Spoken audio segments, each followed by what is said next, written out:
Dear students, Assalamu alaikum. Today I am going to deliver a lesson for class 11th, subject zoology.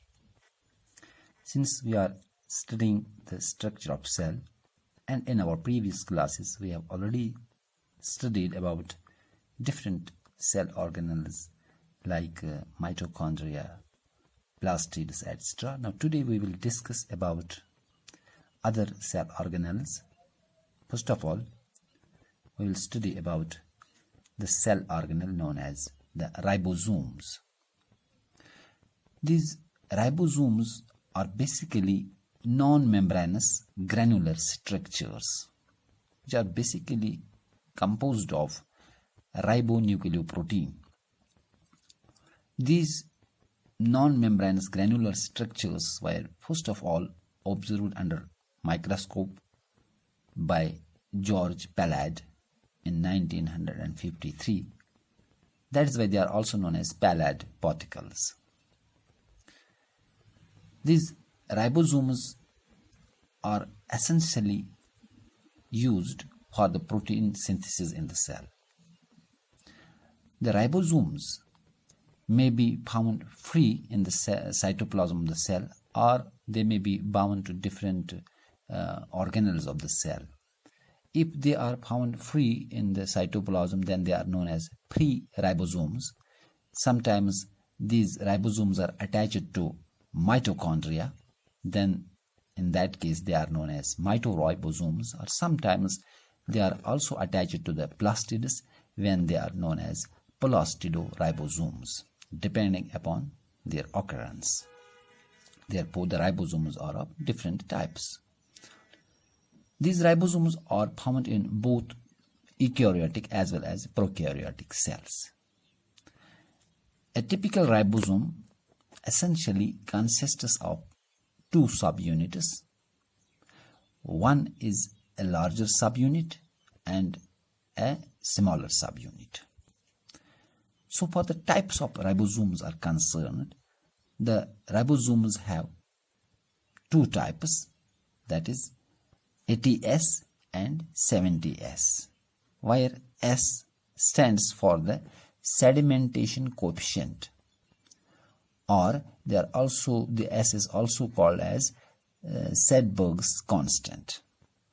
These 80S ribosomes are found in eukaryotic cells, while as 70S ribosomes are found in prokaryotes and in organelles, that is mitochondria and plastids. These ribosomes are minute particles consisting of RNA and associated proteins that function to synthesize proteins which are needed for many cellular functions. Now, our next cell organelle which we are going to study about is the cilia or flagella. These cilia or flagella are basically hair-like outgrowths of the cell membrane. The cilia are relatively smaller and work like oars of a boat, causing cell movement or the movement of surrounding fluid or substance inside the organs. Now these flagella are relatively longer and cause cell movements.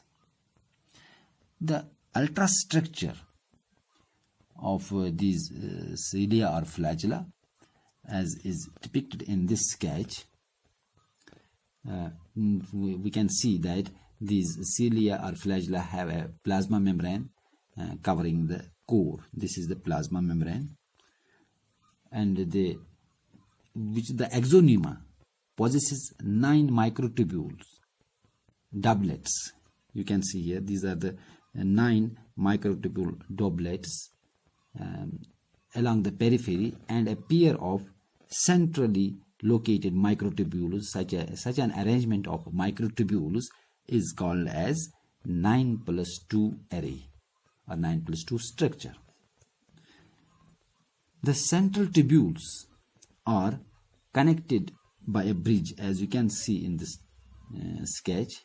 They are connected by a bridge and are also enclosed by a central sheath.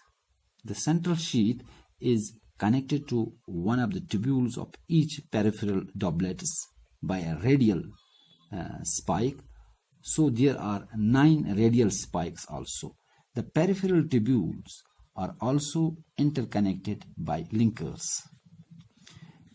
The cilium or flagellum emerges from the centriole-like structures called the basal bodies. Now, these cilia and flagella, they move liquid past the surface of the cell. For single cells such as sperm, they enable them to swim.